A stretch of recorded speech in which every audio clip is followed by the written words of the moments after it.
Ben Mardin'in Nusaybin ilçesinde İmam Hatip olarak görev yaparken 1995 yılında bir şüphe üzerine gözaltına alındım. Yaklaşık 2 yıl kaldıktan sonra serbest bırakıldım. Gözaltına alınır alınmaz açığa alındım.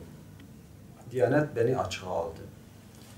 2000 yılında ise mahkemem devam ettiği halde hiçbir gerekçe gösterilmeden ve ifadem de alınmadan hukuksuz bir şekilde tamamen görevime son verildi.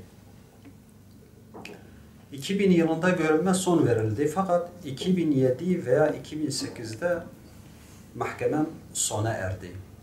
Yani mahkememin sonucunu beklemeden ve ifadem de alınmadan, müfettişler tarafından ifademiz alınmadan görevime son verildi. Müteaddit defalar Diyanet İşleri Başkanlığı'na müracaat ettim. Görevime dönmek istedim. Fakat her seferinde red cevabını verdiler.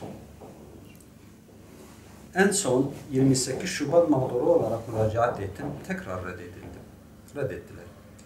Şu noktaya dikkat çekmek istiyorum. Bize bir suç isnat edildi. Henüz o suç ispat edilmeden hukuksuz bir şekilde görevden el çektirildim. Mağdur edildim. Mağduriyetimin giderilmesi için vicdan sahibi yetkililerin devreye girip konuya el atmalarını istiyorum. Hukuk devletinin gereği neyse onu yerine getirmelerini istiyorum. Ben Mardin Nusaybin Duruca Beldesi'nin Merkez Camii imamıydım 1980'de, 84'te görevliydim. 95'te bizi gözaltına aldılar. Ta yaklaşık 3 ay içeride kaldım.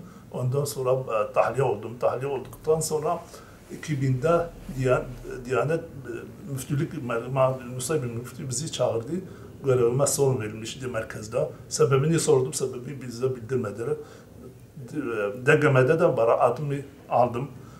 Beraatım olduğu halde yine de görevime son verildi. Ve dedi şikayetinizi hukuksuz olduğu için şikayetinize başvurdu. İdari mahkemeye başvurdum. İdari mahkeme reddedildi. Anayasa Danıştay'a başvurdum. Yine reddedildi. Sebepsiz reddedildi. Danıştay'ın şöyle bir yazısı, paragrafı var. Biz Diyanet'in tasarrufuna karışamayız demiş. Hukuksuz olduğu halde Diyanet'in tasarrufuna karışamayız. Ondan sonra hakkım devam ederken Anayasa Mahkemesi bilimsel olarak başvurdum. Ve hala dilekçem yaklaşık 6 ay, 7 aydır Anayasa Mahkemesi'nde bekletiliyor. Üstelik hukuken bir dilekçe Cumhurbaşkanı'na başvurdum. Başbakan'a başvurdum. Adalet Bakanlığı'na başvurdum. Cumhurbaşkanı'nın, Başbakan'ın dilekçesi bana cevabı geldi. Diyanet'e bildirmişiz. Bize öyle bildiler. Üstelik 28 Şubat çıkan torba kanunu esasında orada da bize bir dilekçe başvurdum.